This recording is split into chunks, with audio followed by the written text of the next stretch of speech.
मूर्तिजापूर मुक्त विद्यापीठ परीक्षा केंद्रात कॉपीचा पर्दाफाश, 57 विद्यार्थ्यांकडे साहित्य, कारवाई मात्र एकावरच.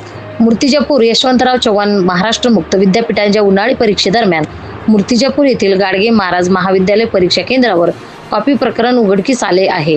विद्यापीठाच्या भरारी पथकाच्या तपासणीत 57 विद्यार्थ्यांकडे कॉपीचे साहित्य आढळून आले, मात्र केवळ एका विद्यार्थ्याकडे मोबाईल सापडल्याने त्याच्यावर निलंबनाची कारवाई करण्यात आली.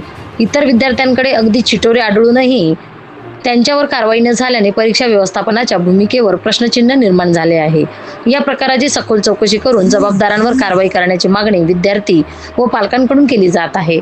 संपादक इस्माईल शेखसह प्रतिनिधी श्याम वळसकर, महाराष्ट्र न्यूज 1, मूर्तिजापूर. आज सकाळी 10:30 ते 1:30 या पहिल्या म्हणजे BA फायनलचा व BCom फायनलचा असे टोटल जवळपास 517 विद्यार्थी आज परीक्षा दिले होते.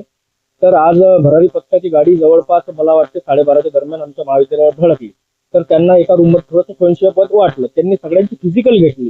फिजिकल घेतल्या असल्या कारणाने त्यांना त्या 57 ते 58 रूममध्ये मुलं होते, त्याच्याजवळपैकी एकाकडे मोबाईल आढळला. त्याच्यामुळे त्याच्यावर निलंबनाची कारवाई करण्यात आलेली आहे. तसंच 2 दिवसाआधी आमचे विद्यापीठाचे रिजनल डायरेक्टर यांनी आमच्या अभ्यास केंद्राला सेंटरला भेट दिली. त्यांना असा कोणताही प्रकार आढळलेला नाही आहे. आपल्या महाविद्यालयामध्ये फक्त आजच्या प्रकारे एक मोबाईल वर त्याच्यावर आढळला, त्यामुळे त्याला निलंबनाची कारवाई करण्यात आलेली आहे.